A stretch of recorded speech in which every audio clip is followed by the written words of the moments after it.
The Journey Through the Bardos, a story of life, death, and liberation. In the heart of the Himalayas, where the air is thin and the mountains touch the sky, lies a land steeped in spiritual wisdom. It is here, in the mystical realm of Tibet, that the story of Bardo Thodol, the Tibetan Book of the Dead, unfolds. This ancient text is not merely a guide about death, but a profound map of the human soul's journey through life, death, and beyond.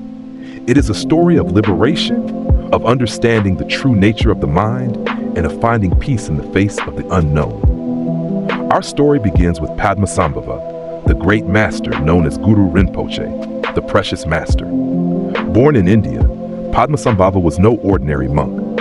From a young age, he displayed extraordinary mystical abilities, earning him the title of Mahasiddha, a being who has attained the highest levels of spiritual realization. His wisdom and powers were legendary, and his mission was clear: to bring the light of Buddhism to the land of Tibet. In the 8th century, Tibet was a land of rugged beauty and deep spiritual traditions. The indigenous Bon religion, with its shamanic rituals and animistic beliefs, held sway over the hearts of the people. When King Trisong Detsen sought to establish Buddhism in Tibet, he faced resistance from the local deities and spirits of the Bon tradition. It was then that he invited Padmasambhava to Tibet, hoping that the great master could tame the forces that stood in the way of the Dharma. Padmasambhava arrived in Tibet with a heart full of compassion and a mind sharp with wisdom. Using his knowledge of magic and tantric rituals, he subdued the local deities and spirits, transforming them into protectors of the Buddhist teachings. This integration of Bon and Buddhism was crucial, as it allowed the new faith to take root in the hearts of the Tibetan people. Padmasambhava founded Tibet's first Buddhist monastery, Samye, where he began to transmit profound teachings on the nature of the mind, reality, and the cycle of existence known as samsara. But Padmasambhava's work was not just for the living. He understood that death was not an end, but a transition, a moment of great potential for spiritual liberation. He saw that the mind, freed from the distractions of the physical body, becomes more receptive to the ultimate truth. Yet, he also knew that most people, unprepared for the journey after death, would be lost in illusions and fears, missing the opportunity for liberation. And so, Padmasambhava composed Bardo Thodol, a guide for the living and the dead. This sacred text was meant to be recited by those accompanying the dying, or studied in life, so that the mind would be prepared for the Bardos, the transitional states after death. Bardo Thodol is a map of the soul's journey, a guide through the mysteries of existence, and a beacon of hope for those seeking liberation. The first Bardo, Chikai Bardo, the moment of death. Imagine a soul, weary from the trials of life, taking its last breath. The body grows cold, the heart stops, and the mind begins its journey through the Bardos.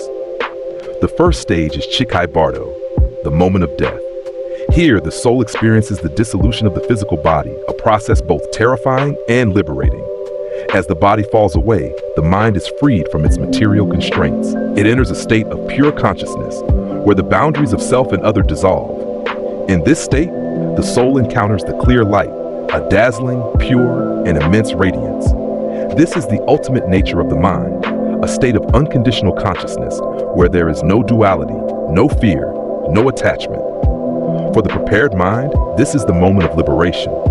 Recognizing the clear light as its true nature, the soul merges with it, attaining nirvana. There is no need to pass through the other Bardos, for the journey ends here, in the bliss of enlightenment. But for the unprepared, the clear light is too intense, too unfamiliar. Fear and attachment cloud the mind, and the soul retreats from the light, losing the chance for liberation.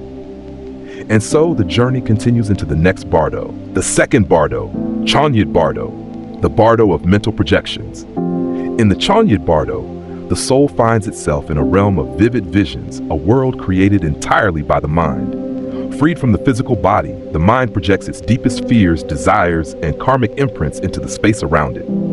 This is a realm of both beauty and terror, where the soul confronts the contents of its own psyche. The first visions are peaceful. The soul is greeted by serene deities, radiant beings of light who embody compassion, wisdom, and love. These are the enlightened aspects of the mind, the positive qualities cultivated over lifetimes.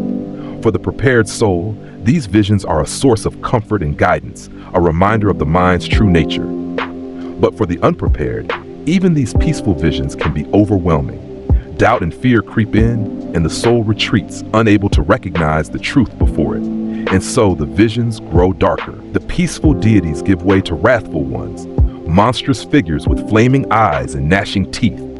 These are the manifestations of anger, fear, and repressed desires, the untamed aspects of the psyche.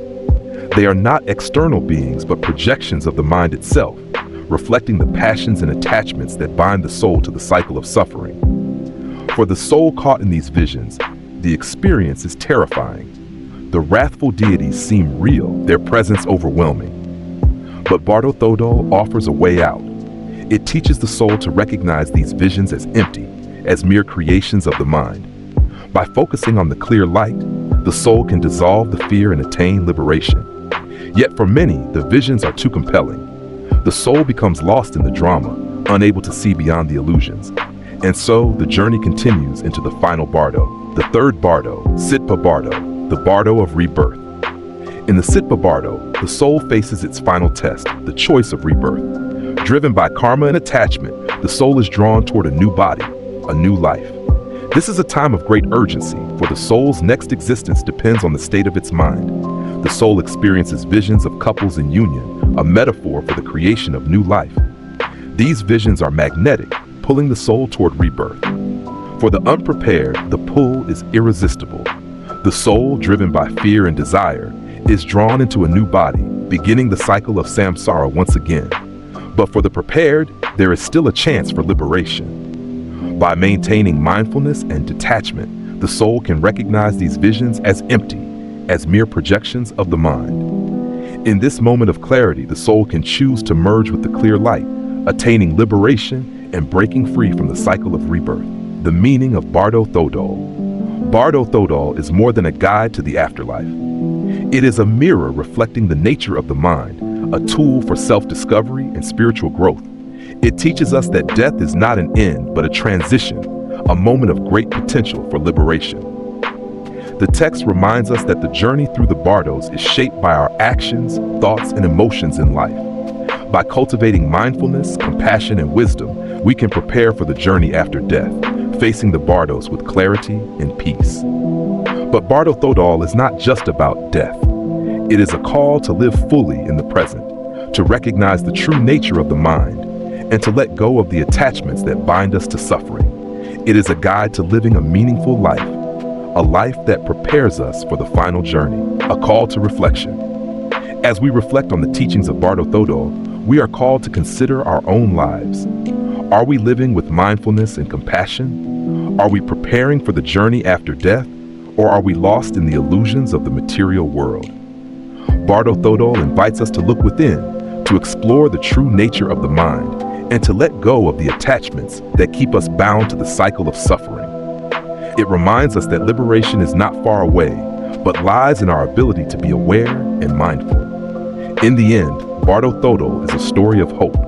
It teaches us that no matter how lost we may feel, there is always a path to liberation. By embracing its wisdom, we can navigate the journey of life and death with peace, clarity, and the hope of liberation. And so the story of Bardo Thodol continues, a timeless guide for all who seek to understand the mysteries of existence and find peace in the face of the unknown.